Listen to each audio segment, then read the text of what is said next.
back in Africa, and specifically in Nigeria, is the Salvation Army. We have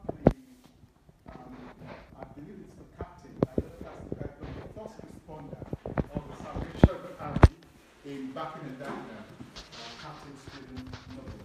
Please, can we make him feel welcome?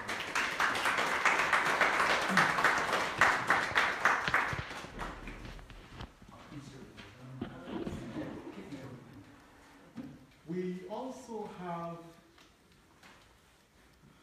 I say young man, and I don't really want to say that, but I'm younger than him anyway, so I'm sure he wouldn't mind that I didn't say young man. But we have a young man who has, I would say, who has really made some form of impact. He's made a lot of success as far as the property industry is concerned. Not just here in the United Kingdom, but even in Nigeria. It's my pleasure to call on a gentleman called Richard Ejiro Obaho, the CEO of Purple Premium.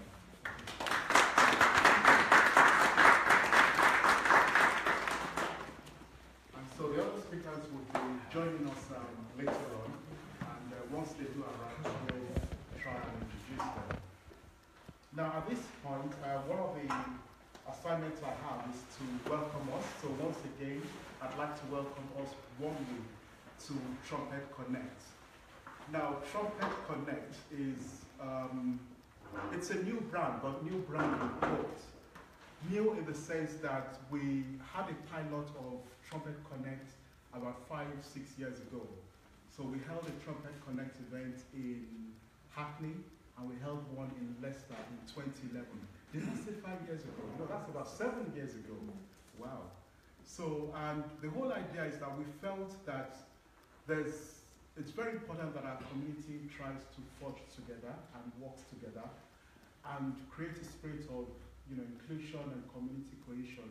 But more importantly, what we also found out is that for many organizations, so even mainstream organizations, or even the government, when it comes to trying to reach out to the African community, the farther you move away from London, the more difficult it actually becomes to reach our communities.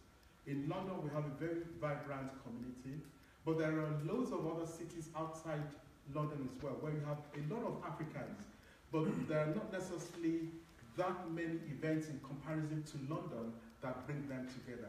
So the whole idea of Trumpet Connect is a series of networking events where we can try and bring people together from all walks of life, from all races, to interact and to connect with one another. And I think what we're doing with the Salvation Army and the government, the Home Office, on modern slavery is yet another example of looking beyond or thinking outside the box. Because again, this kind of event will be happening here in Dagenham. We're going to be having one in Manchester in 2 weeks' time, and we'll take a short break, review things, so that we can go at full throttle around the country over time. So that's the whole essence of Trumpet Connect. More importantly, it's a networking event, and when you're talking about networking, so you have things like social network, it could be social, it could be professional, it could be business. And what we're attempting to do is to combine, all those three elements into one element. And how are we going to measure our success? I remember an event, it wasn't a networking event, but it was one of our events, the Gather Awards, that we actually organized about 10, 12 years ago. And I was surprised to get a wedding invitation a couple of months later from a couple, and they told me that they actually met at Gather Awards. So for us, we were able to bring two like partners together. So for us, that's a tick in the box from the social angle. We want to be able to have situations here where people are doing deals with one another, are doing business with one another. We're sampling the issues that are of interest to our community. Again, you might be wondering, how are we going to do that? How are we going to do that even with these kind of numbers? There's a not everybody probably appreciates the essence of networking. And more importantly, networking, there's a lot of power in networking, but what you'll find as well is that when you look around this room, we have people who are, I would describe as influencers, community influencers, people who have their own networks, people who have their own, so whether it's in terms of the church networks, whether it's in terms of the community organizations, whether it's just in terms of, quite a number of WhatsApp groups, or even online groups. So we're sure that somehow through this network and through this networking event, we should be able to record some successes. But I think if there's anything that we're asking from each and every one of us, when you do have your deals, and I'm not referring to those who are already married. So when you do meet your dream, your dream partner or your life partner, let us know so that we can at least record it down as part of the success of Trumpet Connect. I think it's also important as well to do some very quick acknowledgements in terms of some of the people that have made this event possible. Would like to appreciate PK Property Services.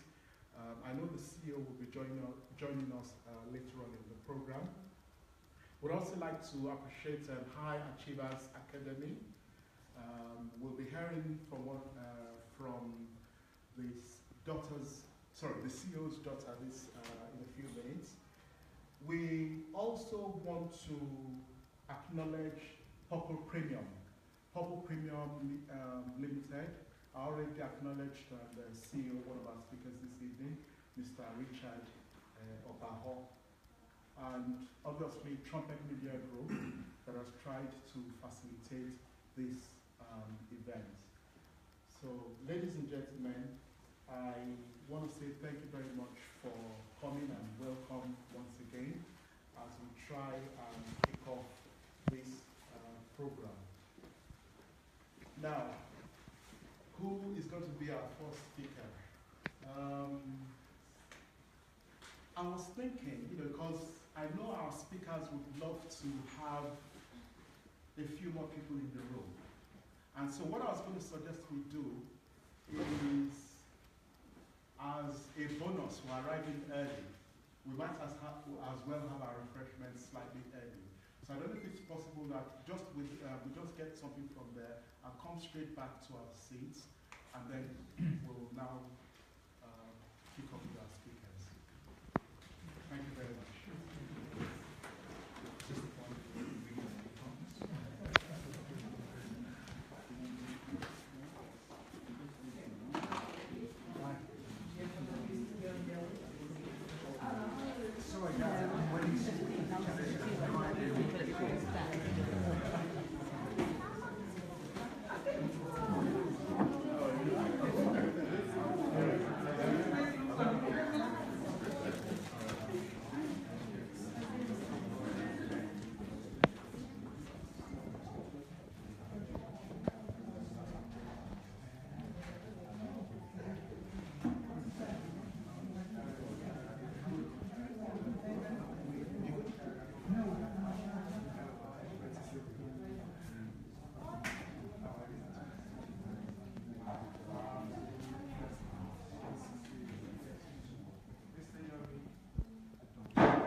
back to our seats so that we can kick off or continue.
We're still joined by one of our speakers, this lady Samantha, the CEO of Rich Visions.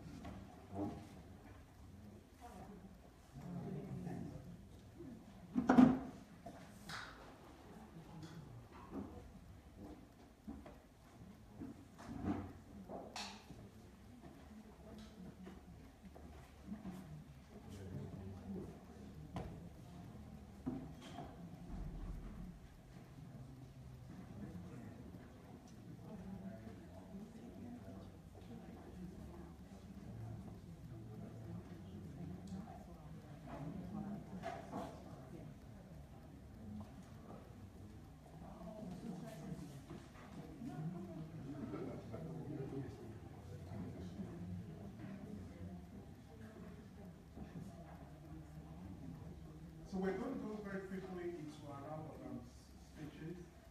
And the very first person I'm going to call on is someone who's going to be speaking about staying ahead in a competitive business environment. So the world, no doubt, is very, very competitive. And there is certain strategies to be able to make sure that one is ahead of one's game. And it's therefore my pleasure to call upon Mr. Richard Obaho, the CEO of Trumpet Premium Limited.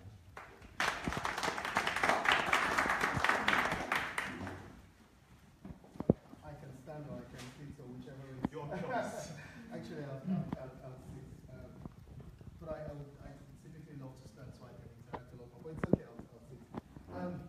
I'll first like by saying, start by saying thank you so much, Mr. Okutibo, for this opportunity to speak. I do not take it lightly. I don't take it for granted. The opportunity to speak to everyone here today. And also for the initiative. It's a brilliant one. I heard when you were talking about what you're trying to achieve, the objective or not, but I thought that's brilliant. And I'm sure you will all agree with me that this is very important, now more than ever, about things like this that can get us to come together, to be collaborating as against to be competitive. Yes, I'm not talking about staying competitive, but I think it's very, very important that we all come together as one, as one. And I believe that's the best way we'll make a lot of impact. So I think that's very, very important. But I want to say well done to you, so yeah. So I'm going to speak in briefly. I tried to negotiate a bit more time with Mr. Okutibo, and he said, no, this is what you've got. So I'll have to go and go straight to the point. My name is Richard Obaho. I am a property developer. I develop properties here in the UK, and I also develop properties in Nigeria. I started out as, I would say, coincidentally. I I bought my very first property, and like many of you in this room, you realize that you had some equity in your property and you decide to refinance. So that's what I did. I started that about 12 years ago. So I bought the first property, the second property refinanced, bought the third property refinanced. And within a space of 2 years, I managed to build myself a multi-million-pound property portfolio. And at that point, I thought, you know what, perhaps I had some very unique skills that I could offer as a service. So I set out as a business. I said, I'll start to offer people this as a service, and I'll charge them a fee. And I did that, and it worked. And things sort of progressed from there. And then I thought, you know what, I can do this in Nigeria as well. I can go to Nigeria and get high net worth individuals who want to acquire properties here in the UK and help them to acquire a property, and I'll charge them a fee. And I did that, and it worked. Now my dealings with those high net worth individuals in Nigeria saw me going backwards and forwards to Nigeria. And I remember these guys would invite me to their properties, and I'll go there. Very, very expensive. I mean, you know, I'm sure you guys know the way Nigerians live. They're very expensive, grand properties. These are multi-million-pound properties. Nicely decorated. But I would look at these properties and I would say, there's something not right. The properties are not finished properly. They're not finished. The workmanship is very poor. So I now thought to myself, this is a gap. I can fill this gap. I can go to Nigeria, possibly take my builders from here in the UK, and start to build homes in Nigeria.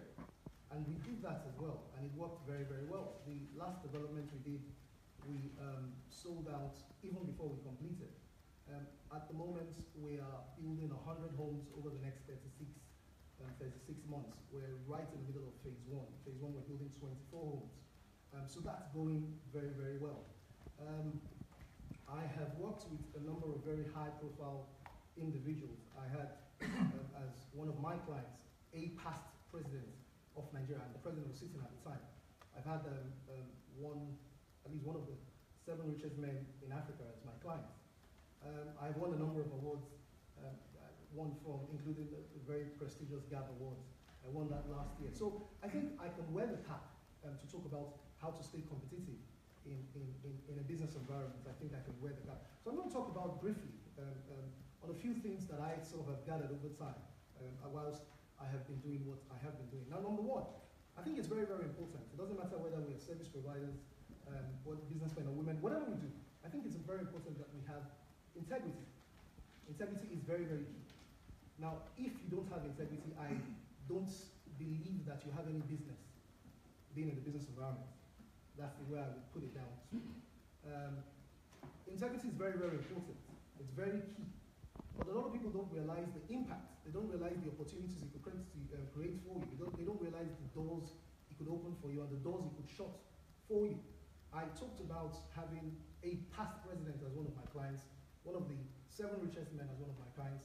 These guys, I didn't just bump into them. They didn't just respond to my advice.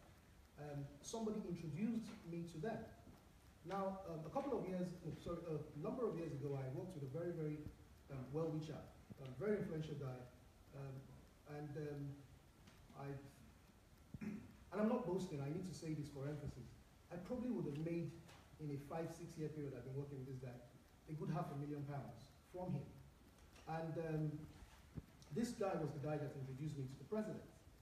Now myself, and this is the point I'm trying to make, myself and this guy were having a conversation recently, and he said to me, before he got to meet me, he was introduced to another chap who does similar to what I do, the kind of business that I do in terms of acquisition. And he said to me, that guy, he told that guy that he wanted a short-let accommodation. He wanted to bring his family from Nigeria to the UK on holidays. And he told that guy that he wanted a short-let accommodation. And that guy said, look, I'll do it. And I'll charge you £6,000. And he said, fine. And he gave the guy the £6,000. What that guy then did, he thought, you know what, I got £6,000, I'll make some quick buck. And he took the £6,000, he went to a friend of his, and he says, look, let's make some quick money. Come out of your flat, let's treat it as if it's a serviced accommodation, and give it to my client.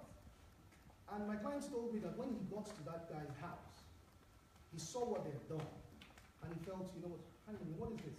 But he said he left them. He left them with £6,000, and he walked away. But he never spoke to that guy again. He never spoke to that guy again. Now, this is the point I'm making. If that guy did what he was supposed to have done when he had the opportunity to do it, perhaps there wouldn't have been any need for that guy to have met me. I talked about the £500,000. I talked about the fact that this guy linked me to the president. It was because of that. Now, he thought he made £6,000 at that point, but he didn't realize that he had completely shortchanged his destiny because of integrity. And he opened the door for me because of integrity, my integrity. So it's very, very important for us to stay competitive in a business environment as harsh as this. We've got to have integrity. Number two, and I'll briefly rush through this, we've got to be adaptive. We've got to be adaptive. We've got to flow. Now there's a lot of technology out there. I'm sure a lot of people know about social media. We talk about Facebook and what's going on at the moment. A lot of people think, you know what, it's a bit of a child's play. We don't need that. And I say to people, this is wrong. This is wrong. Facebook means, social media means big business. They're out there, the sort of transactions going on out there at the moment is huge. And if we ignore this at our own peril. We see the impact that it's made with governments and businesses. We see the impact it made with Trump in his campaign. We see how much Trump used the media to influence what he, the outcome of his campaign. So it's very, very important that as businessmen or whatever we do, or women or service providers or whatever, we are adaptive. We make use of social media. We make use of social media. I got my very first high net worth client from social media. I was just recently approached by a multi-millionaire entrepreneur. He says, can you come and write a chapter in my book? I'm writing a book on entrepreneur. And I said, yes, I'll do it. But guess what? Where did this guy get his references from? He got his references from social media. He went on social media, he checked out my activity, saw what I was doing. And he said, I think this is the right guy. This is the guy who wants to write a chapter for my book.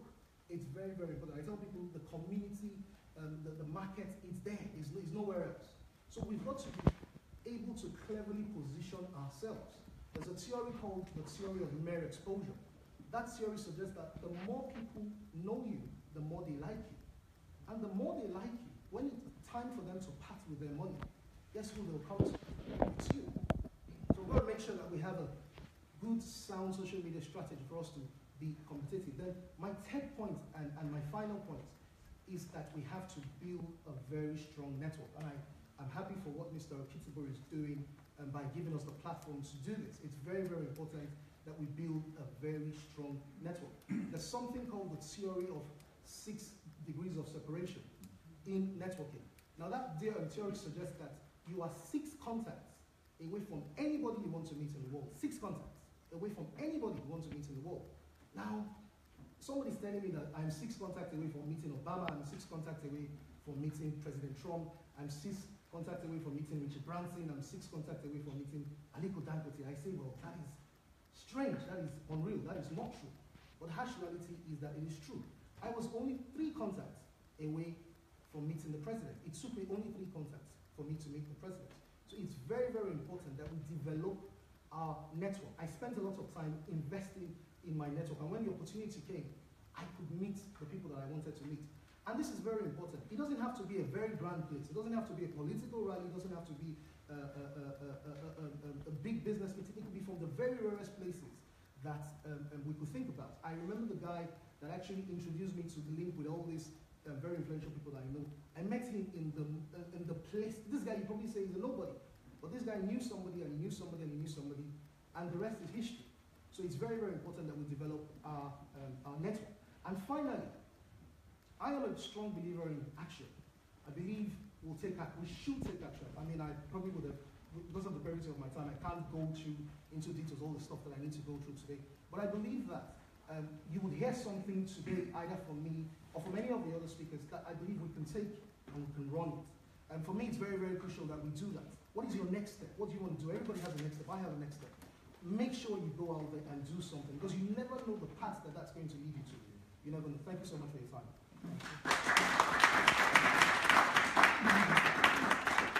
Thank you very much. That was Richard Obaho.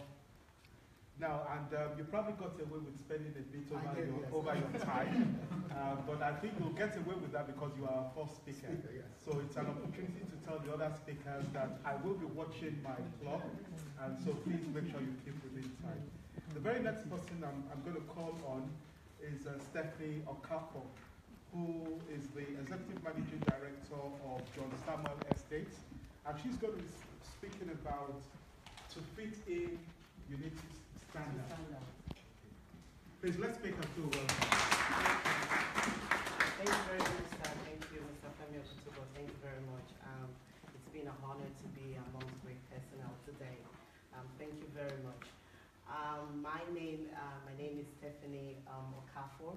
I am the CEO for John Samuel Estates and John Samuel Finance. Sorry, I'm having to stand because I'm uncomfortable standing and sitting down.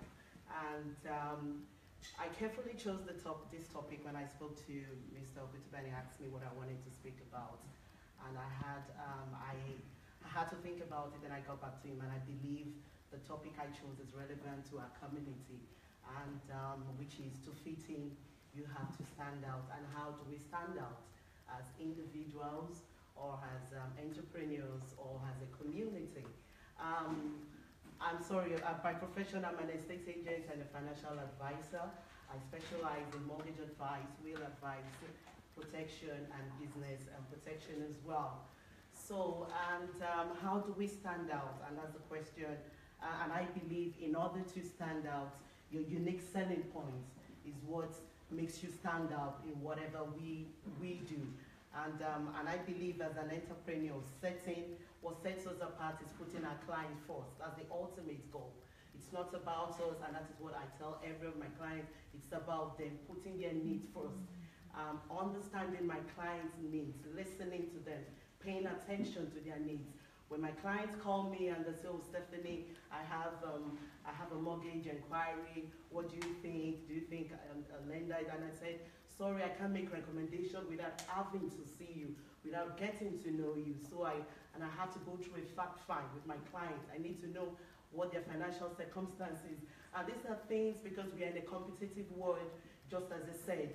But what stands us apart from our competitors is how we conduct our businesses, how we do with our clients with integrity, with honesty.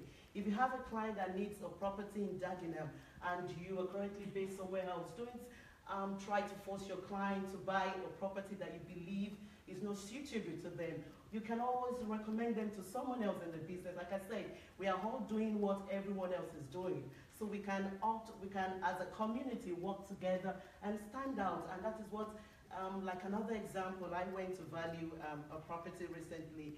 And when I got to his house, and after valuing, I told him, "Okay, this is it. Before I can market your property, I would have to get a copy of your identification due to due diligence." But he was a bit upset, and he was like, "Oh, sorry, I've worked really hard for my British passport. I can't give it to you." And I said, "Well, I do understand your point of view, but I'm so sorry, without having a copy of your ID, I'm not going to market your property."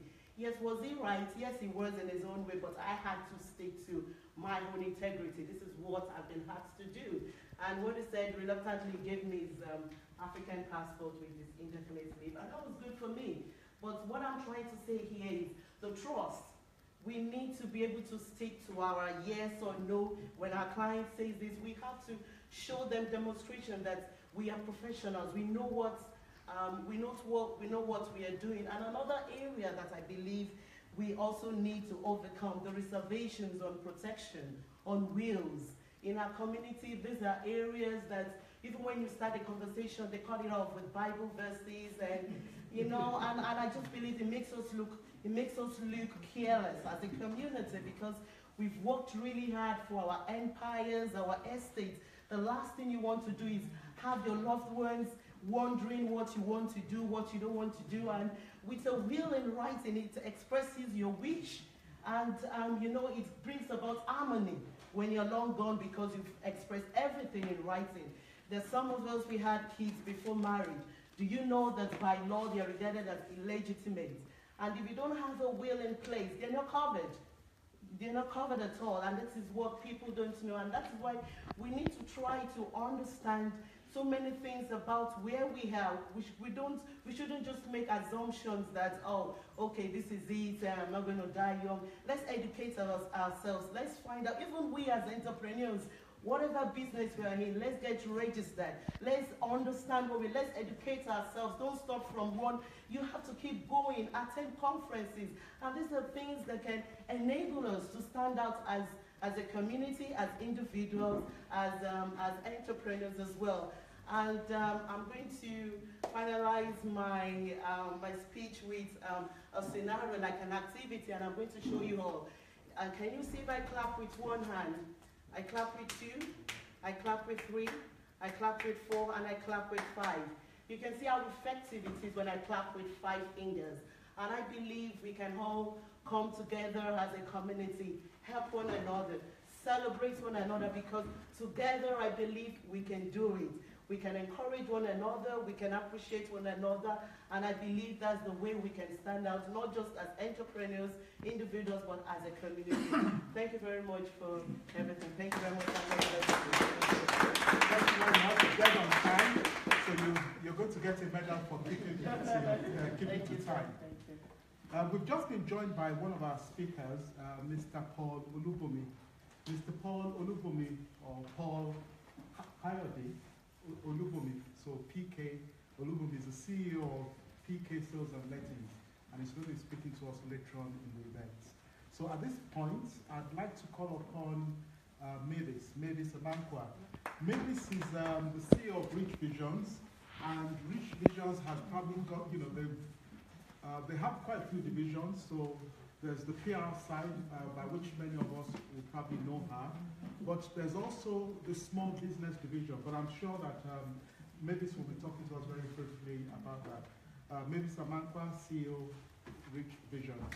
And she's going to be talking about securing finance for your business. Hi, good evening, everybody. Good evening. Welcome. It's such a pleasure to be here in Barking and Dagenham, and to also see, quite a lot of us here in terms of really moving forward on how we can move our businesses, enterprises, forward. And I think that's really important. First of all, before I tell you about my presentation, which is going to be about loans and funding available, I just want to say a really, really big thank you to Femi Okutubo. Please can we give him a round of applause? I've known Femi, I think, since 1998, if I'm right. It could be even before that, even 95 maybe. But I've seen, Femi grow the publication and really kind of build a network. And it's not easy. When you've been running business for a very long time, you have lots of feasts and famines, lots of challenges, whether it's a media business or agency that you're running to a takeaway. So I really want to say thank you, Femi, so much. And thank you for putting this event together. I think it's really important, especially in this area. I was here about 3 or 4 months ago, and I was working on a project, and one thing that I picked up in this area is the number of African Caribbean businesses in Barking and Dagenham. There is so many, and I think when you look at other boroughs apart from Suffolk and maybe Greenwich, you do not see so many businesses, especially in one particular area. So it's really good to be here. So I'm here just literally to give you some information. I think it's about how do we grow, how do we move forward, things like wills, trust, building our business, building capital for ourselves, for the next generation, for our children. I think that's really important. My mum came here in 1972 on the premise that she was going to go back, and she's still here in 2017. So what am I saying? What I'm saying is that sometimes we need to think about the here and now. Before, as a young child, I was told we must plan for the future and we must save for the future. But the future is now. So really it's about what is out there for us to help us develop our business. And really I'm just here to talk to you about an opportunity. There is money out there in terms of funding for you to raise your business. So if you're looking for some funding, come and speak to me.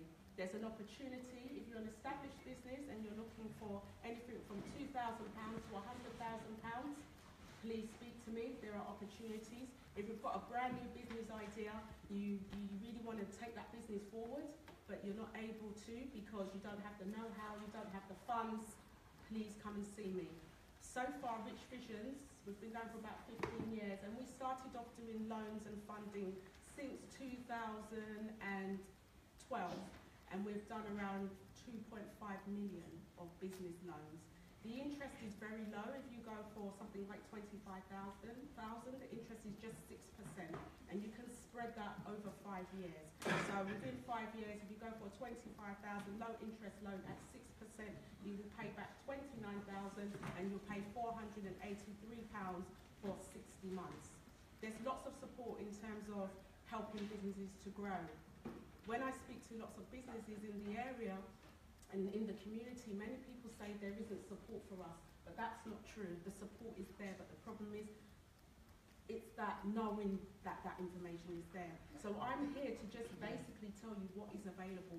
There is funding available. There is support to help businesses. Whether your business is just started, maybe your business has been going for 15 years, there is support, and I'm definitely here to help you.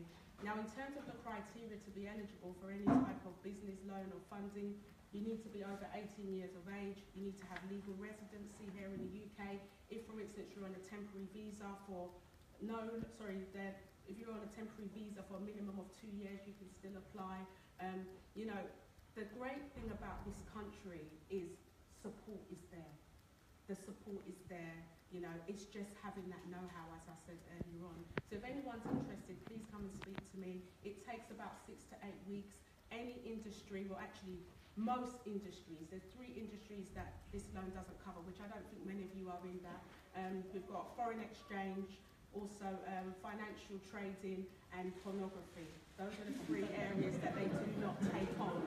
Sorry, so just have to be upfront. But apart from that, you know, there's lots of opportunities. I'm on quite a few of the forums in the Nigerian community, also here in Barking and Dagenham, and one particular couple came to me about 4 months ago, and their business was doing okay, but they needed more funding, and they were very worried. They got refused so many places, and they didn't really have the full know-how and capacity. And I'm really glad to say that last week I got them £50,000 to actually start their business. And it's taken a long time, but what I was seeing with them is that some people have some paperwork, not all the paperwork, and give up. And one thing I would say is that with anything that you're going for, when it comes to money, you have to have the right documentation. So things like CV, business plan, cash flow forecast, personal survival budget, understanding a bit about your business is what you need. And really, we are here to help you do that. So we will take you from the beginning right up until the end. And we have a 98% success rate. Now, the only thing I would leave you with, there's one thing that I would say that everybody needs to do here, even if you're not going for a business loan, please, your credit. Personal credit is very important in this country. So you need to make sure that you check your credit on a regular basis. And if your credit is not at the right standard, that's fine. You can build it up. But what I'm seeing within the community is many people may make a mistake on a £60 phone bill and think that's the end, and then decide not to pay it, and it sits on their file for 6 years, and they don't understand why they can't get any money because of a £60 phone bill. I've also seen phone bills for £4,000, and some people just feel that it will go away. It will never go away. What you need to do, well, after 6 years it does, but as business people, we always need access to funding. So what I would say is that this loan does support people whose credit is not the greatest, but it doesn't support people with CCJs and IVAs. If you have some defaults, missed payments, maybe we can talk about it. But even if you don't want to go for a loan, please, please, please look at your credit, see what's happening. You can repay your credit within a very short time. It's all about having that information and connection. So please, I'm Mabel from Rich Visions. Please come and see me later. I hope I've done it within the time limit. Thank you so much. Thank you very much to all our speakers. We're just going to have a very short break. Now, there's going to be an opportunity to interact with our speakers. So what we're going to do is we'll take all our speakers, and then towards the end, there will be the opportunity for question and answers. But please, we really need to be brief about it, because we wouldn't want to be kicked out of this place this evening. And we've started maybe about 10 minutes or 15 minutes behind schedule. So it's extremely important that we keep time. But let's do it business-like.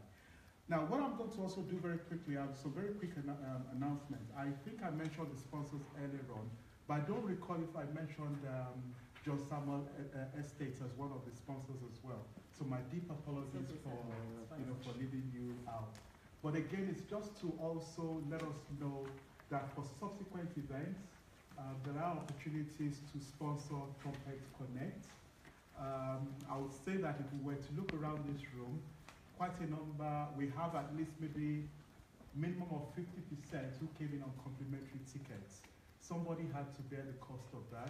So we've got to thank our sponsors for, covering the gap in that respect. And we do need more sponsors for us to be able to do this, not just in other parts of London, but also in other parts of the United Kingdom.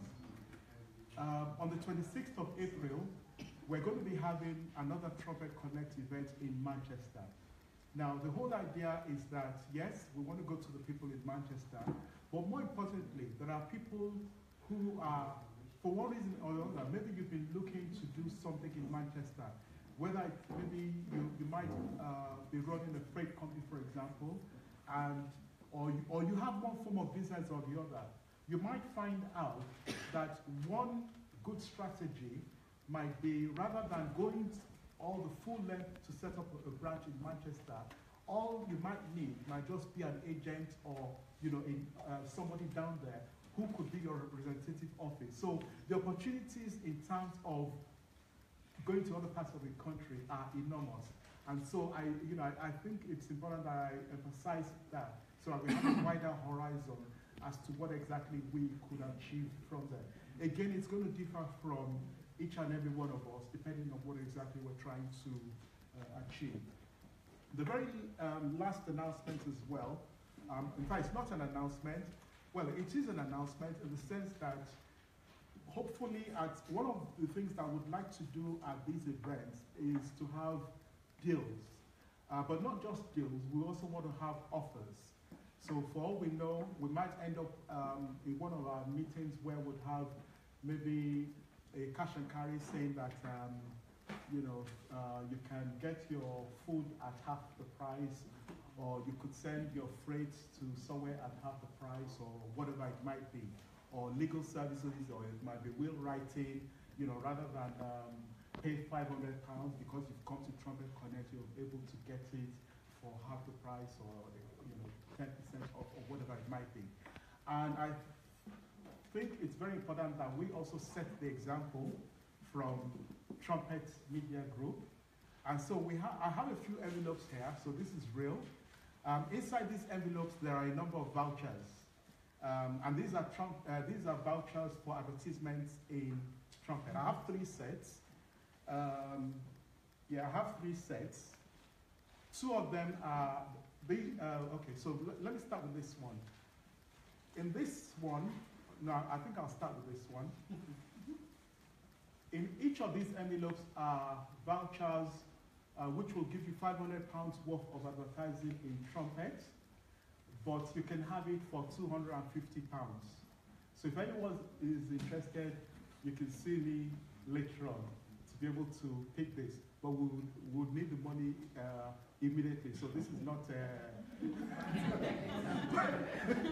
There's no credit facilities, and I'm not sure whether you'll be able to get a business loan for that. But you never can tell. But even when I say immediately, I'm sure that even if you didn't have your checkbook or your card here tonight, we can still sort something out before the close of play tomorrow. So there is some degree of flexibility. I also have some £200 advertisement vouchers here. You can actually combine these things, for example. So for example, if you wanted a £400 voucher, you can actually have 2.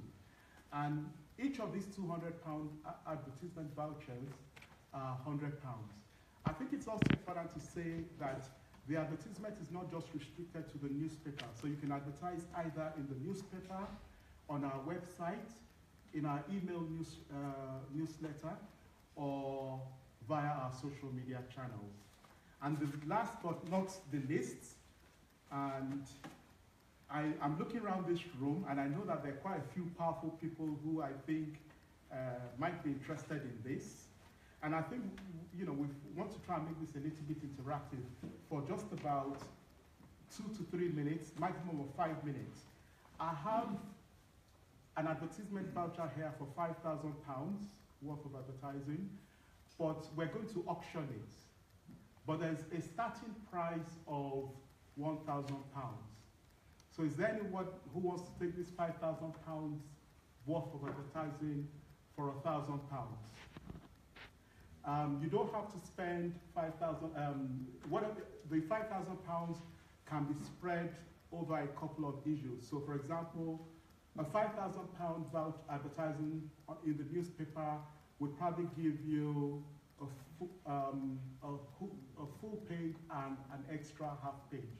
But you could also have that over 2 issues. Or it could give you quarter pages. Maybe it could give you quarter pages over about 5 or 6 issues. So there's quite a bit of flexibility. So is there anyone who's interested in taking this £5,000 worth of advertising for £1,000? And I don't want to put anybody on the spot, so I'm not going to start mentioning names, but I might start using body language and eye contact to draw attention. Or I might start dropping innuendos in terms of, in terms of, I can see a hand there. Did I see a hand? Oh, okay. I don't know what happened there. There's someone that has a solicitor's firm, a very leading solicitor's firm in Lambeth. Should I mention the name? Yes. Alpha Rock Solicitors, I know you're more than able.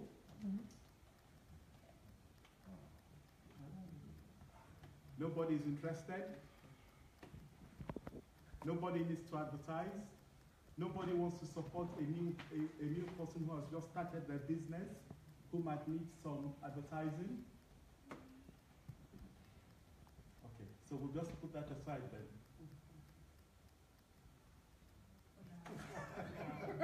For now. No, it's just the way you were looking at it. Right, so like I said, we have those vouchers there, and they're all available. So we're going to move on very quickly. And the next person who is going to speak is going to be speaking about an issue that is of utmost importance to our community. He's going to be speaking about tackling modern slavery.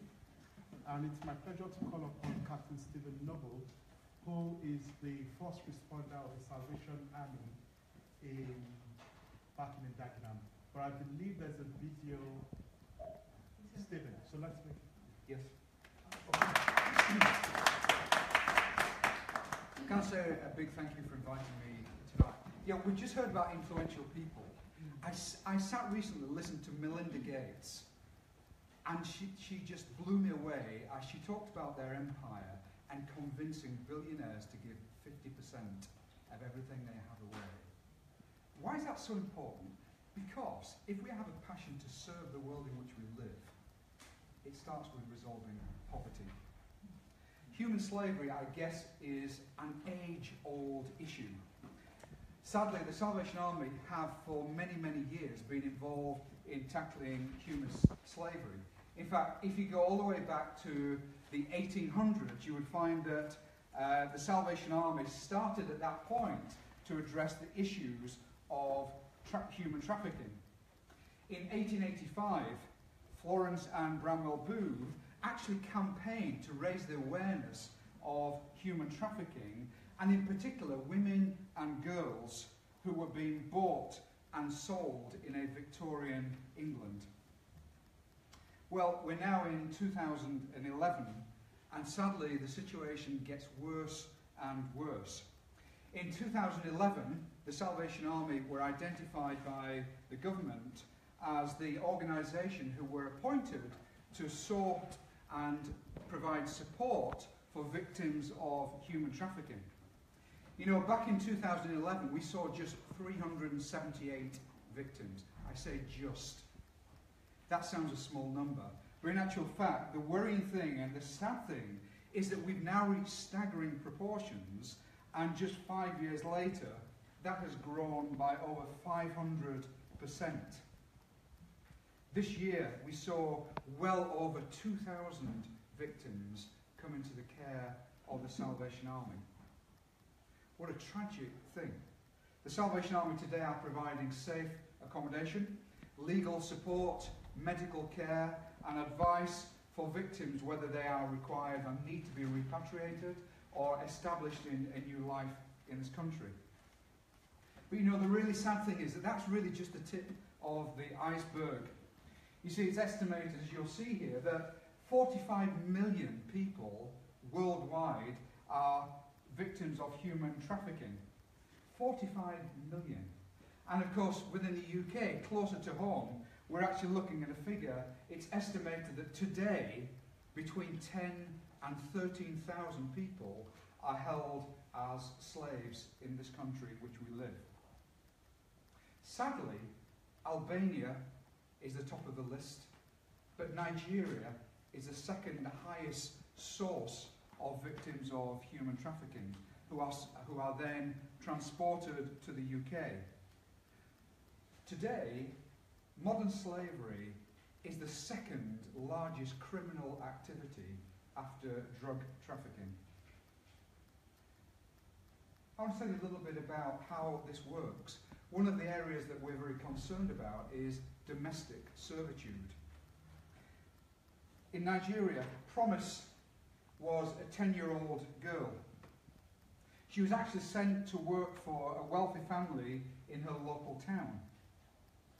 There, she was used for domestic work and eventually brought and travelled across to the UK, where she was given to another family who used her for domestic chores, cleaning, cooking, and forced to do lots of jobs and work around the house. She was not allowed to go to school, and in fact it was 3 years before she was sent to school. She was told under no circumstances should she make any friends, and certainly not bring any of them back to the house. Very soon, not only was she given chores to do, but as she got older, then as she got to 16, her father was then beginning to sexually harass her.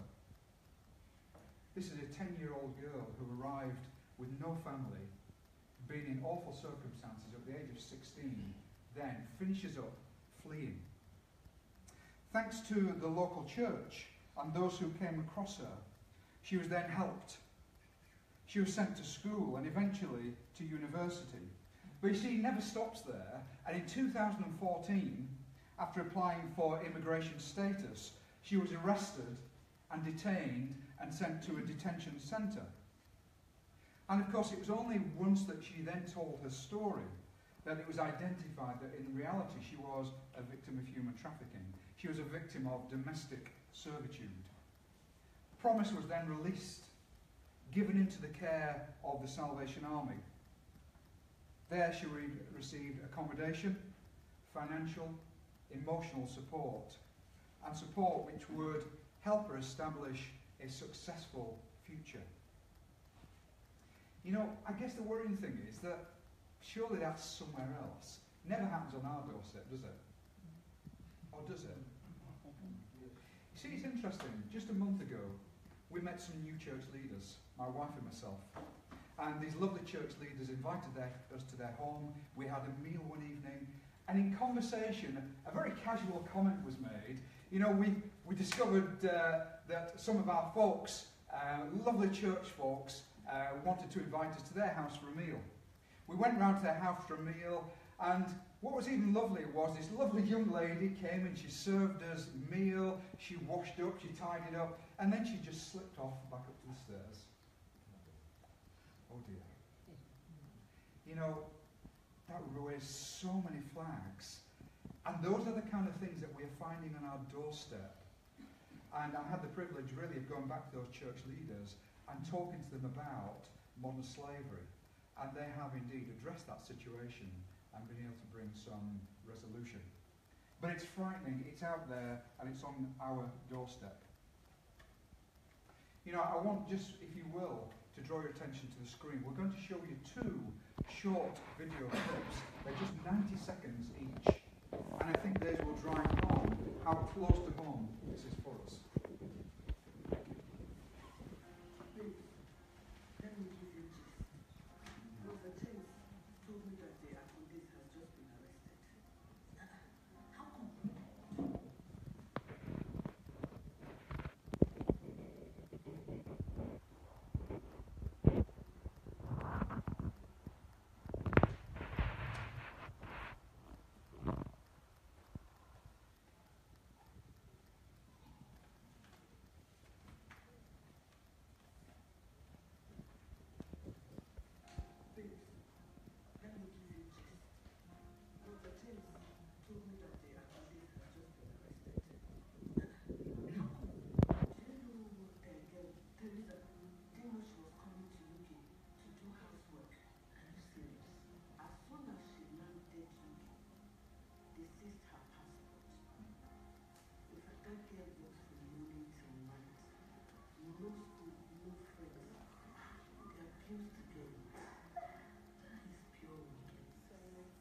Well, It's coming.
It was after his call that the police and the support worker got involved. 15 minutes. So where is Teresa now?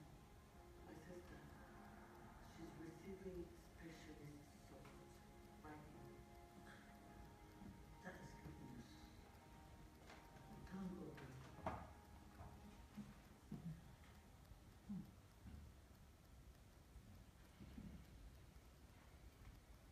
My name is Teresa. I'm from Nigeria. My family is very poor. One day, a family friend said they would train one of us in the UK, and they chose me. But we did not know they were deceiving us. When I arrived, they took my passport. I would work early morning till midnight every day.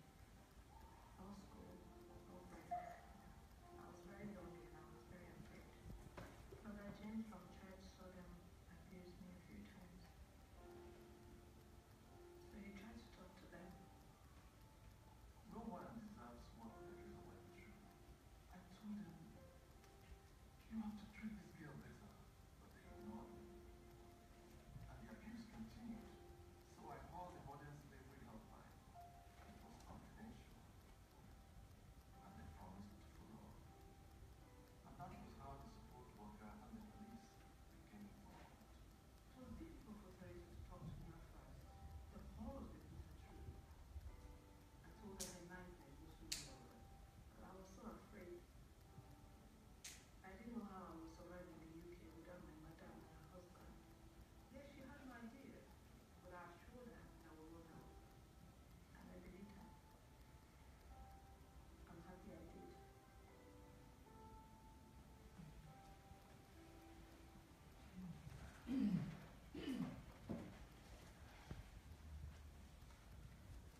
So we heard earlier on that Nigeria is the second largest in terms of such cases of trafficking. And like I did say earlier on in the course of the start of this program, sometimes many of us are doing these things without necessarily knowing that we're on the, on the wrong side of the law. Be that as it may, we've been joined by one of our speakers or representatives of one of our speakers. We have a representative of Mrs. Yemisi Akindele, her daughter to be precise. It's therefore my pleasure to call on Lola Musari to come and join us.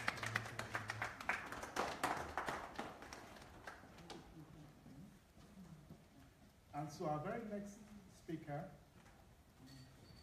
is going to be speaking about real estate as the smartest form of investment. It's my pleasure to call upon Mr. Paul Kayode Olubumi, the CEO of PK Sales and Lettings, for his own presentation.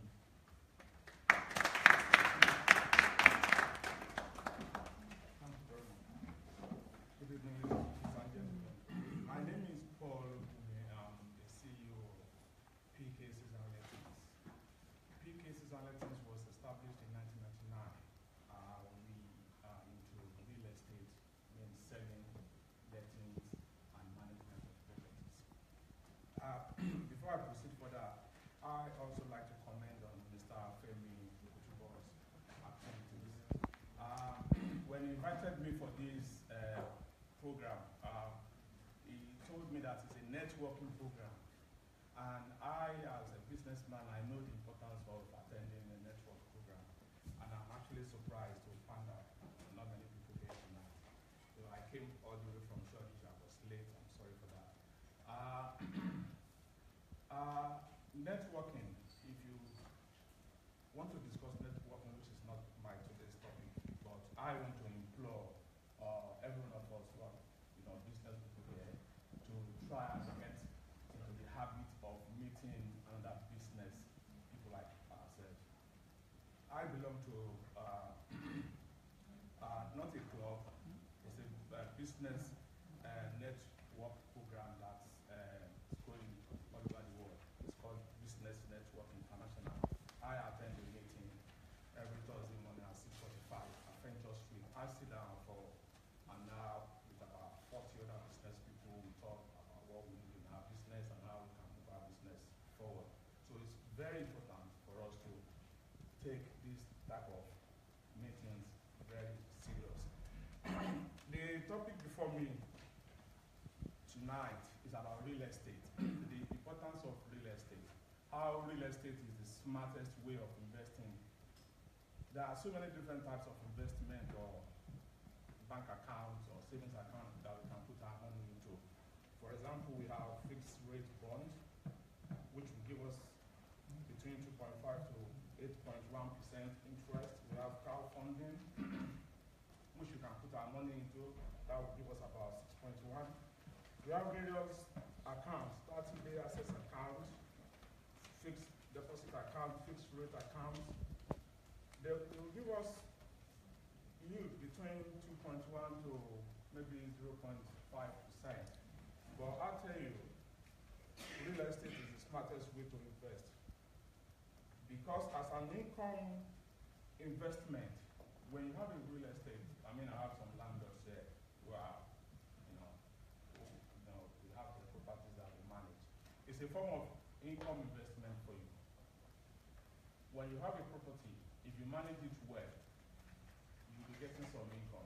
Especially nowadays that the interest rates are very low. If you go to any bank, buy-to-let rate, the highest we get are there with 2.1. I have a money broker here, very good money broker, who can tell us, can confirm what I'm saying. Buy-to-let interest rate at the moment is about, the highest about 2.1, isn't it? About 2.1, 2.5. Limited company buy-to-let rate is about 3.5. So if you look at putting your money in a savings account or an investment account, you cannot generate much interest than if you actually invest it in a property. So property is the main thing for us nowadays. All over the world, anywhere you go, anyone you meet that is a billionaire, you ask them what's their portfolio. They will tell you what they do. Oh, I'm into telecom, then I have real estate. Oh, I do Microsoft, oh, I have real estate. Oh, I have real estate. They will always back it up with real estate. Why? If you put your money in a fixed bond investment portfolio, that money is still coming back to real estate. The fund managers will take your money. They will tell you to fix that money for 5 years. They will tell you, oh, if you do it for 10 years, we will give you 6.1 interest rate. But that 10 years, I can assure you that that fund manager will make 25% from your money, and 6.1 will come back to you. So why giving your money to someone else to invest for you when you can do it yourself? So most of us might be thinking, oh, it's difficult nowadays because if you have to do buy-to-let, you need 20%, 25%, you need, no, not at the moment. Now, there's an opportunity going on. There is this Northern Power Vision. The government is investing about £400 million in northern part of UK. Liverpool, Manchester, Newcastle. There are so many properties there. There are so many properties coming up. You can get a 2-bedroom flat for 75,000. You can get a 2-bedroom, 1-bedroom flat for 59,000. You can even invest in student accommodation, which will yield 9.1%. And don't forget that when you put this money in, that's what we call capital growth. this property will be increasing in value every year. Let's say you purchased the property this year or April this year for 75,000. Come 2019, the property will have gone up to like 85, 90,000. You have capital growth there of like 15, 10, 15, 20,000, and also you have your yield every month. The yield that, in other part of UK at the moment is about 9.1 from 7.5. In London at the moment, because London is saturated, in London now is about 5%. If you manage to get 5% yield on your investment in properties in London, you're very lucky. But if you go out there, up north, you can get between 7.5 or even 10% yield. If you invest in student accommodation, you just buy one unit. I don't know, many of us have been to these universities. You see student accommodation whereby one student will occupy one cubicle, it's like a small flat. That might cost 55,000, that might cost 49,000, depending on where you go. Newcastle, Nottingham, Sheffield, 49,000. That 49,000 you get yield of 9% instead of trying to do something in London. In London, you need 25%, 20% deposit. For you to get a decent two-bedroom flat in Greater London area, South Dagenham, Erie, Woolwich, Crayford, you need to spend at least £250,000. And for you to put down 20%, that will be £50,000. But if you want to get a £75,000 two-bedroom flat somewhere in Liverpool or Manchester, you only need 15,000. And from this 15,000 that you put down, come 2 years after the investment, you can actually go back to that same property and remortgage and take out £10,000 from your capital growth. So, real estate, as far as I'm concerned today, is the smartest way to invest anywhere you go all over the world. And especially all over the world, the interest rate is very low at the moment. And there's so much uncertainty in every economy all over the world at the moment. So people that are smart, they're actually putting their money into real estate. And that's one other thing we can do. If you know someone that you can join with, you have a partner, you have a very good friend, or you can set up 2 or 3 people, form a limited company, try and put together 15, 20,000, then you can start from there. When you start from there, in another 6 months' time, you might be lucky, you might be able to take out another 10,000 from that property, then look for another 5K, then buy another one. So that's a better way. And I'm going to give you some tips regarding managing your property. Yeah, in a nutshell. Before you go and invest in any real estate, you need to research the market on buy-to-let. You need to know about buy-to-let. Read about buy-to-let. Know what buy-to-let means before you even venture into it. Then choose a promising area to invest. I've just mentioned the Northern Power Vision, where the government is putting 400 million, and they want to do big projects there. They're expecting 130,000 jobs to be created. So that's a good area. Do the math from your buy-to-let. Work out how much you want to spend. Go online. Look for mortgage calculator. Check the deposit you need to put down. Check your payment. Check your rental income so that you can know if it's going to fit in. Shop around and get the best buy-to-let mortgage. Speak to independent mortgage brokers. Don't just go to Halifax. Don't go to Santander. Speak to independent mortgage brokers because they will look at the whole market for you. They will look at Barclays, Santander, Halifax, all the banks, all the lenders in the market. That's what they will do for you. Instead of you going, an Halifax agent can only sell you an Halifax product. Think about your target tenant. Think about the tenants you want. If you want to do student accommodation, which is very secure, because the secure tenants, their father, they will serve as a guarantor. The mom will be there. They have dad and mom's bank anytime. So very secure. Well, don't be over ambitious. When you are looking at, look at your pocket, look at what you have, look at what you can put down as deposit. So don't be over ambitious. Don't look at property of 300,000 when you can only afford property of 140,000. Consider looking at it or going up to property for people that have money, if you join together like 2 or 3 people together and you want to buy like a 2-bedroom, which you can do up, you can go in there, do the necessary work, increase the value before even you started, before you even start renting it out. Then when you want to buy a property, try and negotiate on good price. Tell the agent, look at them in their eyes, tell them what's the best value, the best price that you think I should pay for this property. They will kind of direct you. And even like that, don't take their word for their word. Go down. If they're telling you, oh, by the time you put down 75, the vendor will accept, say, I'll pay you 72. That is the best way to have it. Then they will come up, maybe you can meet in the middle.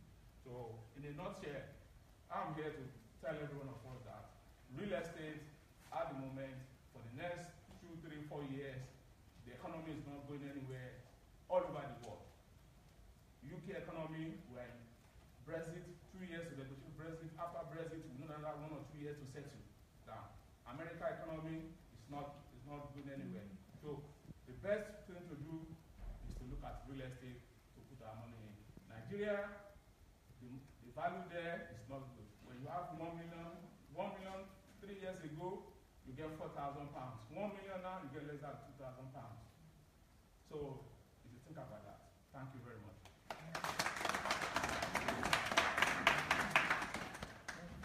We have to move very swiftly, and I'd like to call on our last speaker. Our last speaker is meant to be speaking about grooming for leadership. And the speaker is Mrs. Yemisi Akindele, who is the CEO of High Achievers Academy. She's had to rush to Lagos, I believe yesterday or today, and so she's represented here by her daughter, Lola Busari.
For me, being a leader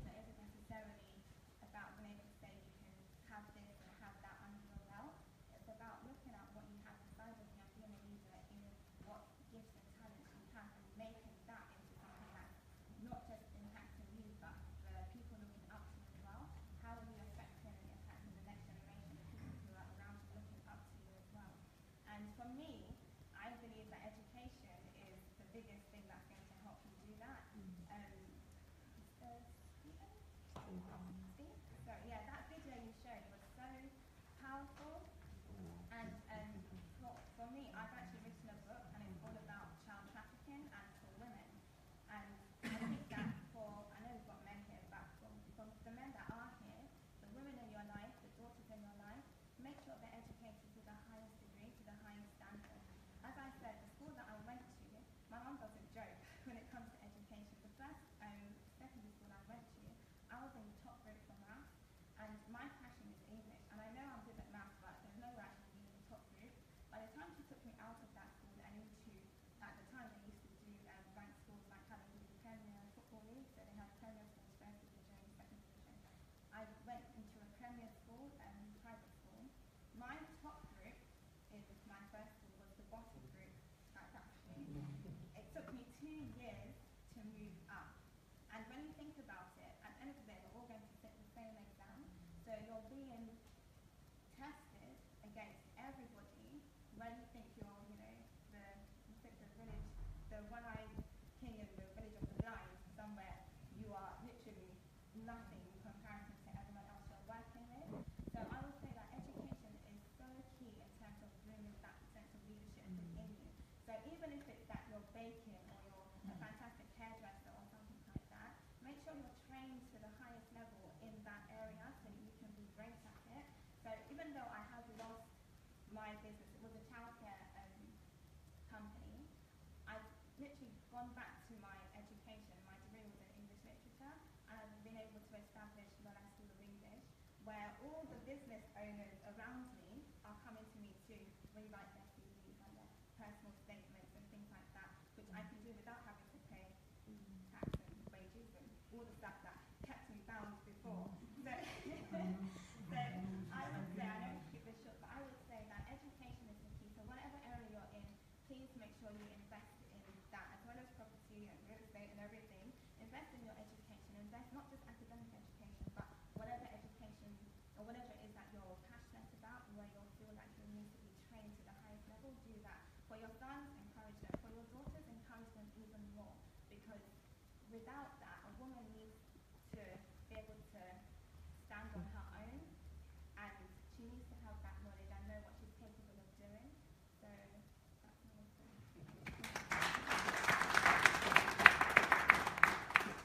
You've no doubt agree with me that that is a classic example of someone who has been groomed for leadership. Please, could we give Lola a round of applause for her? One thing about this world and one thing about business is that sometimes you have to think on your feet, sometimes you have to adapt to changing situations because the world is a dynamic world. In the course of while this was going on, considering that we need to be out of this place by 9 o'clock, and when I say literally at 9 o'clock, we actually need to be outside the building by 9 o'clock. On the principle of trying to adapt, we went to try to see if we could get a short extension. Unfortunately, it has not been granted. So we're going to go into our interactive session now. But please, I'm really appealing to you that we must make it as brief as possible. I had a note from one of the speakers as well, saying, try and push your envelopes, blah, blah, blah, blah, so on and so forth. Again, another principle in life, not just in business, but another principle in life in terms of don't give up. So drawing a cue from that, I'm going to keep this one aside because somebody has already given me body language that they are interested in this one.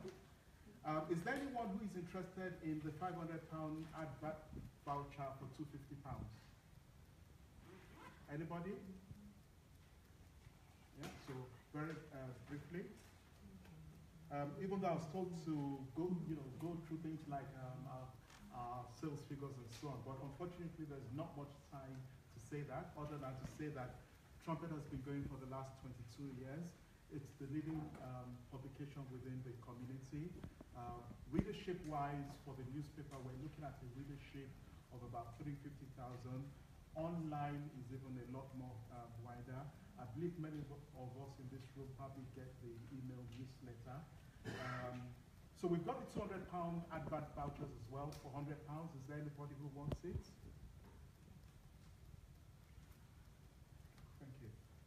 I've got 3 left. So again, if you change your mind or you want one, which one? That's it. A lot of people will not want to do it perfectly. Because they don't know the. Tell them to come later. Okay.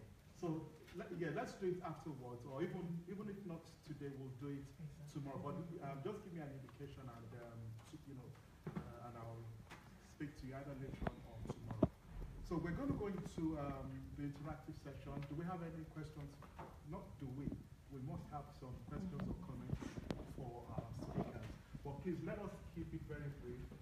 Tell us who you are, what you do, and your question, please. Chief. Thank you very much. And congratulations on this program again. Chief, this is Ms. Sanusi. I'm the Chief Psychiatrist Social Worker and Mental Specialist. I was at a forum yesterday, the British Nigerian Law Forum. We were talking about modern day slavery and trafficking. My question is, why did the British High Commission allow people that are not biologically children of those people to be brought in? Because if they do DNA blood tests. So if somebody is not your child biologically, why would they allow that person to come to the country? Because they pass through the embassy. So that is an area that the High Commission in Nigeria, wherever they're coming from, needs to nip it in the bud. If somebody is not your child, they have no business to be allowed to come to the UK. So that will stop trafficking to a large extent. And also, we must all be as sisters and brothers keepers. There is cultural issue from Nigeria that they're always house girls and they maltreat them. And it's bad, it's illegal, it's criminal, it's sinful. And we need to pass that message. And Facebook is millions of people on Facebook, and we'll be pushing that message. I put it yesterday and I'm going to put it again today. It's a sin, we shouldn't do it. No child should be used as a slave or abused. Thank you very much, ma'am. Any other question? Mr. Olubowale. Good evening, Mrs. Akumbiare. She's a senior professional colleague. I haven't really seen her for a long time. But since you nurtured a little boy at the School of Psychiatry Nursing, I've dabbled into a lot of other things in my life. And I'm not an invited speaker to this occasion, but wherever I have the opportunity to share the little that I know, it's only a little. I was speaking to Prince Adidapo earlier on, and the little that I know, as a charity worker, I'm involved in charity work as well. The little that I can give back to my community, I always like to do it. When I came to this country, initially, I was looking at things that I can invest apart from my 9-to-5 job, the so-called 9-to-5 job. And I invested in what we call funds. Funds is a basket for shares. You know, you give your money, is the shipman's wealth manager. But after September 11, in 2001, I made an error of judgment based on my naivety. And I called my fund manager, I called their office, the customer services, and I started babbling. It was a very naive conversation. I still laugh at myself, and I want you to laugh at me too. As long as we take something from this. I babbled them. They are not allowed to give you advice. They were trying to discourage me. I took my money out. We all knew what happened in 2001, September 11. Because of that, it influenced the way the price of share dropped. We've heard about people saying you can invest in property. There's nothing that is wrong in that. But as a complement, we can invest in shares as well. But investing in shares, I will show you a little graph here. I'm sorry I'm taking your time, but if my time is up, just give me 2 minutes. If it's okay, 2 minutes more. 1 minute from now. Okay. The reason why people don't want to invest in shares is because the stock market will always move up and down. Okay? And that actually gives people apprehension. But you can invest in stock and shares through another clever route, by similar to what they call crowdfunding, by giving your money to a fund manager or trust manager.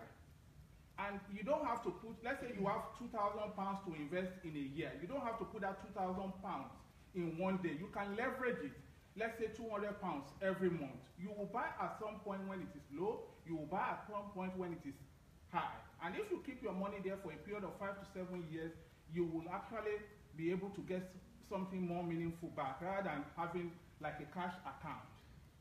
And it's not big money that you need to start. Some people can start with £250 every month as long as you are consistent and you are patient for over a period of time. And there are tax incentives for it as well. All of us are entitled to 20,000 ISA allowance every year as long as you are above the age of 18. And there are products for children as well if they are under 18. You know? But if anybody is interested, I'm willing to part with the knowledge, the little knowledge that I have, so that we can build ourselves up together. Please, can we try and restrict it to questions, especially because of time?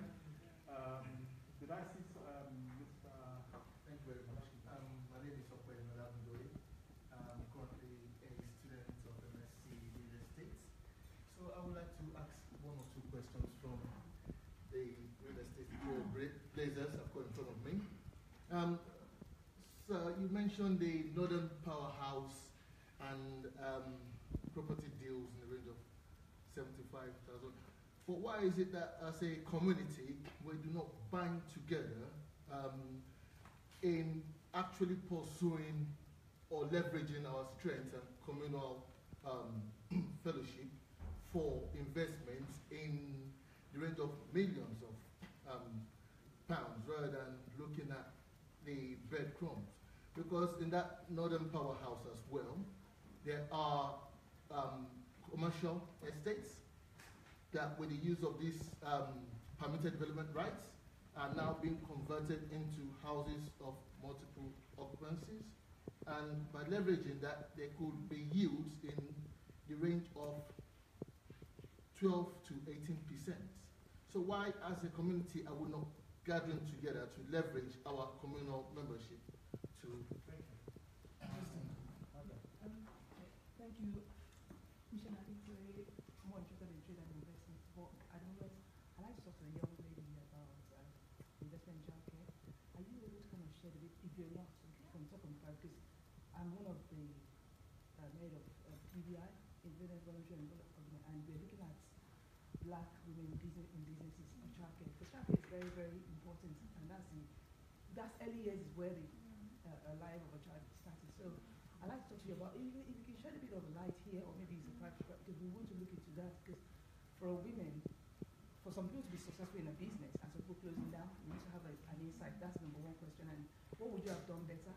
Is there something that we can take away from you? Because it's good to share things. Okay. So we're just going to take two more questions. Ms. Oduye and Howard. Good evening, everybody. I'm not here to ask a question. I want us to focus on some things about our lives. I am a naturopath. Originally, I trained as a chemist. I have a master's degree in chemistry. But I came to the UK and I trained as a naturopath. I work in Nigeria. I have a business. I have a TV program that I run that is showed on 6 stations. So, but I have observed that lots of us in the UK, we focus mainly on going to the NHS. We don't think about improving the quality of our own lives with our lifestyle. We just eat a lot of junk. And I think we have to take a conscious effort, make a conscious effort to change our lifestyle, improve the quality of our life. We don't have to start running and popping pills. I won't say I'm a young lady, well, I'll say I'm a young lady, but I think I'm a grandmother with children that are actually older than her. So that would give you an idea of how old I am. But I'm not on any medication. I'm not hypertensive. I'm not diabetic. You can say I'm big. I've always been a big lady. Everybody has their own constitution. So we all need to make a conscious effort. And if the program runs on 6 stations that covers parts of Europe, why can't we also share that information and improve our lives and amongst ourselves. I'm ready to help if you are interested. You can always come. You don't have to go to Harley Street because I feel that it's high premium people that want to go into integrity meeting. But you can also get it at minimum price. Thank you very much. Well, like you all heard, my name is Hawa Yusuf. I'm a broadcaster. So on the basis of my position as a broadcaster, I'm asking you this question. There are so many subject matter to this event. I would like to know what you seek to achieve. Is your target audience Nigerian in diaspora, or you have to take it back to Nigeria, this event that you have organized this evening? Thank you very much. I did say that was the last question, but at the same time I was saying that I saw someone who was putting his hand up there, and because he was either the first person to get here or one of the first people to get here, I will concede, but please make it very brief. Thank you. My name is Jimmy Eniola. I'm a PhD candidate. My question is just straightforward. Is slavery and human trafficking the same thing? Thank you. Okay. So, I think you have a number of questions, so we'll start with you. Yeah, ultimately, modern slavery is the more recent title which the government have applied to anti-human trafficking. So as simple as that. Does that answer the question? It's kind of the same thing. Modern slavery is now the title which has been adopted by the Home Office and the government. There was a question that related to child care, but perhaps I think it might be better to see her privately. Any other person that wants to speak, last word, or in terms of some of the questions that have been asked here? There was something about again that's a general question about why are we not binding. I'm going to come to Howard's question. There was the one about why are we not binding together, and I probably think that this is an example of attempts to make sure that we do bind together, which I think partially answers your question. The whole idea behind Trumpet Connect is a social, professional, and business networking event rolled into one. Richard did mention earlier on about the theory of 6 contacts. Is that 6 degrees of separation. Sorry? 6 degrees of separation. 6 degrees of separation. That basically you're 6 contacts away from anybody. So again, it's all about coming together. In terms of, and like I said earlier on, this is something that we're going to be doing across the United Kingdom. Our focus at the moment is United Kingdom. We may be looking at various other African countries as time goes along, but at the moment our focus is the United Kingdom. So again, for the benefit of those who arrived late, there's going to be another Trumpet Connect event in Manchester on the 26th of April, but please you could keep an eye on our website for further information about this. So we're going to try and break up now, but I want to say a big thank you to each and every one of us who has made it here this evening. I don't think we were too far off from our 40 number, but I'll try and do a rough counting because again we want to be able to assess how things have gone.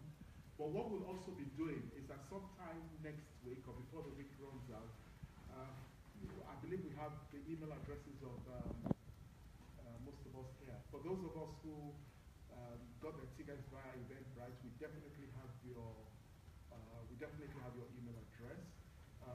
If we don't have your email address, please leave it with one of the team members. We'd like to send a short survey to each and every one of us because we need your feedback. We'd like to hear from you. What is it you would have wanted to get out of this event? What have we done so well? What are the areas that we need to improve on towards trying to make sure that future events are even a lot better than this? So thank you very much for coming in. We have less than 8 minutes to have some refreshments. Stage business out. Thank you.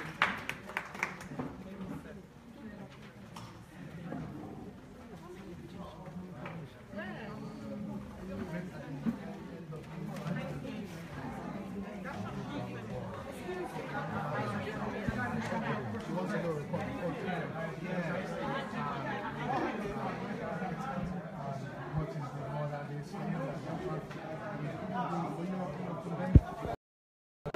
Okay, I'm going to try and bring some of the speakers to speak to you, the audience that are watching this program live, so that you might be able to get a better insight of what they do, and then also you might be able to pick, more information.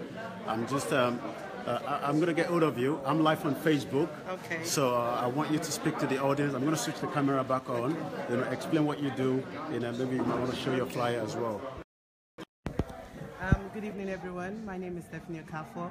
I'm the CEO for John Samuel Estate and John Samuel Financial. I am an estate agent. I deal with properties, and I'm also a financial advisor. I specialize in mortgages, protection, will writing, and business protection. Okay. Do you want to show the audience? This is my business card. Okay. As you can see, I'm going to be posting that back on again on my Facebook wall. Thank you very much for your time. Thank you very much, sir. Thank you.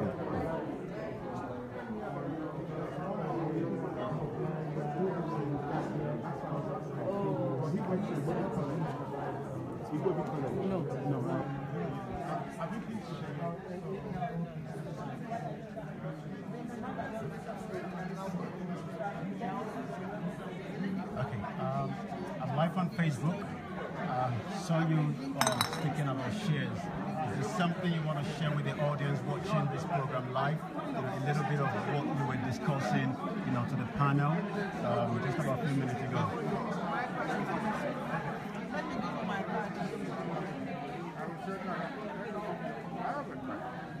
I thought my business is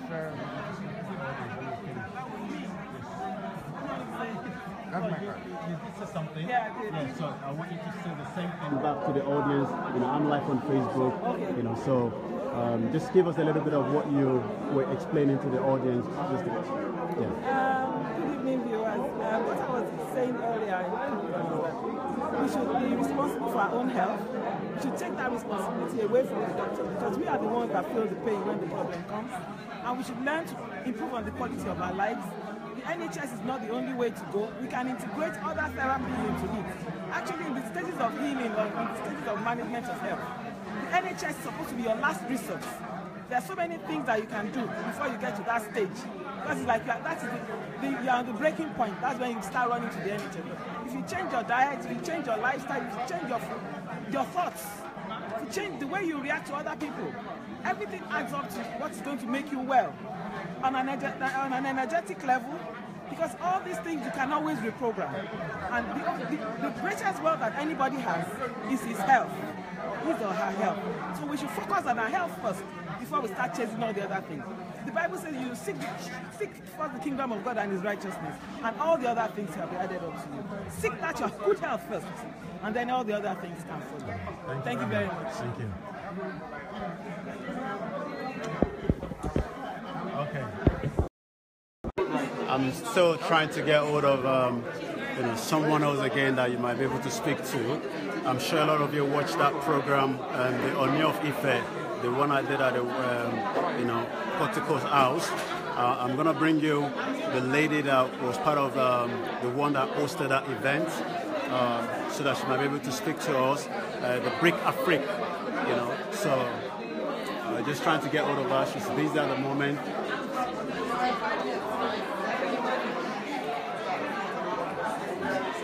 Yes, I'm on Facebook Live. I remember you very well, Brick Afrique. I was at the Oni of Ife. I was at Westminster. I videoed that live on Facebook. I want you now, my audience that are watching me live on Facebook, when the next event that will be happening again. I know the one we did last was the one that we had the Oni of Ife, the Kabiesi. So can you just tell my audience, when you have the next event as well? Before the 21st of March, we have a trade and investment that entails all the trade and investment in Nigeria. The next event was the one where we hosted the Oni of Ife as a hierarchy to a Yoruba land, and it was really, it made a powerful impact, because it did reminded us about how we need to start getting ourselves together, Unity. Not just talking, walking the walk. And then so it's coming back in June.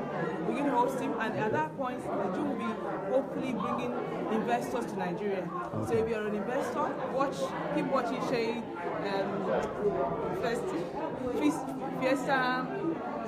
Olayomi. Keep watching Olayomi, sorry.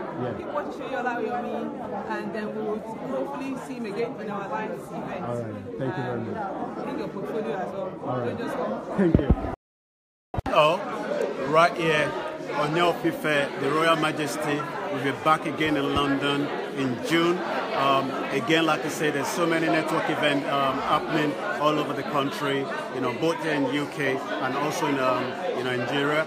I'm still trying to get Richard Obaho, but he's a very busy guy. Everyone wants to speak to him. I hope I'll be able to get hold of him just before the event finishes tonight.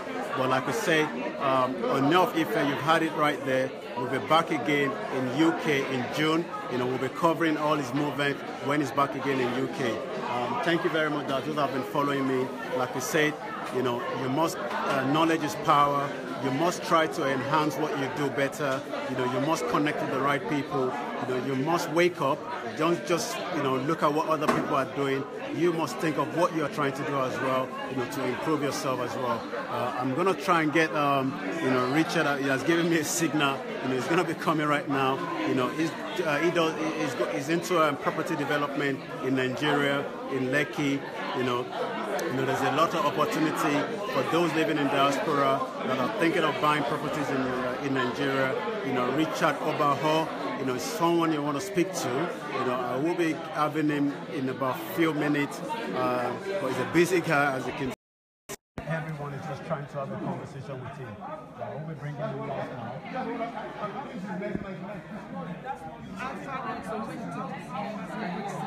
It depends on how fast you Okay, all right. Let's have.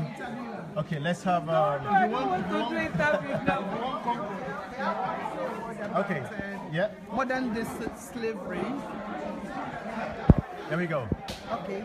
My name is Chief Mrs. Sanusi. I want to plead with Nigerians that no child under any circumstance should be brought to the UK to be used as a slave. It's a criminal offense when people have been sent to jail. Please, if somebody is not your biological child, don't bring them to the UK at all. You will go to jail. It's a serious offense. I was at the British Nigeria Law Forum yesterday. We discussed the same issue. Nigerians is becoming a large, on the top list of children that are being in slavery, or people that are being in care, people that are being in psychiatric hospitals. We can no longer keep quiet. As a community, we must come together, not just slavery or maltreating people in the UK, even in Nigeria. All those house girls, don't maltreat them. It's a sin against God. Treat them like your own children. Give them opportunity to go to school because you don't know what they can become in future. It is a criminal offense. In the UK, no excuse at all. Please don't fall foul of the law. Thank you and God bless. Thank you. All there from Chief Yemisi, child slavery, is a criminal offense right now in UK. If you're bringing anyone that is not your biological children to the United Kingdom, you might want to check on that again so that you don't find yourself in the law, of trouble when you bring them around. Again, I'm trying to bring one of the last speakers before I disconnect for this network event, Richard Obaho. I will be bringing him in just about a few minutes to speak to you. He's a very busy guy. I'm trying to bring him to you now.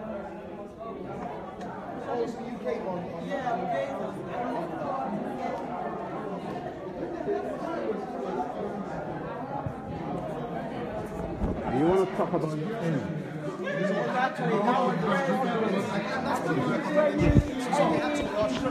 Okay, there's another person I want you to hear a few words from. His name is the president of the N Foundation, Eniola, right here. Can you tell us what is all about Eniola N Foundation? Oh, the N Foundation is a humanitarian NGO that we focus more on how to empowering the people in Africa on the areas of education and health, and so we've been carrying some projects in Africa, particularly in Nigeria. About 2 months ago, we provide math skills table for the student in primary school. We call it a pilot scheme program, which lasted for 6 weeks, and then we are monitoring the situation. Then secondly, again, we recently dishing out some JAM forms, the UME forms, and also pre-tutorial class, to be able to assist the student, and also particularly those ones that they are struggling due to the economic difficulty back home in Nigeria, that's been difficult for them to obtain the JAM form. So we try, assisting them and also giving them a free tutorial class too. And then we should future plan that among the successful them, so that we are ready to also giving them the what we call education scholarship grant to be able to further their education program. Thank you very much, Mr. Yomi. Thank you. Thank you. Okay, you've heard it all there. Getting the last person that will be speaking to you, Richard Obaho. He's a property developer in Nigeria and is based also in the UK. Take care of yourself again. Let me just quickly have a chat with her. Okay, in less than a minute, yes. Can you tell the audience what you do, how they can find what you do as well in terms of the property that you've discussed to us tonight? Okay, my name is Richard Obaho. I am a property developer. I develop properties here in the UK and in Nigeria. We are currently building an estate in Nigeria, a Woodbury estate. You can find details of that by visiting the website www.woodbury-estates.com. We're building a combination of 4-bedroom house and terraced houses, 4-bedroom semi-detached houses, and 2- and 3-bedroom flats. So you can go there and check for that information. Thank you. Thank you very much, so much. Richard. Thank you. It's been a pleasant night. Dagenham, we're right here. Check the next event. Follow me on my Facebook page, Olayomi Koiki. Also my Twitter, Yomex06. I'm on YouTube as well. I'll be bringing the next event live here. But you've heard it tonight. The Royal Majesty Ooni of Ife will be back again in United Kingdom in June. Thank you very much, and have a good evening. Bye for now.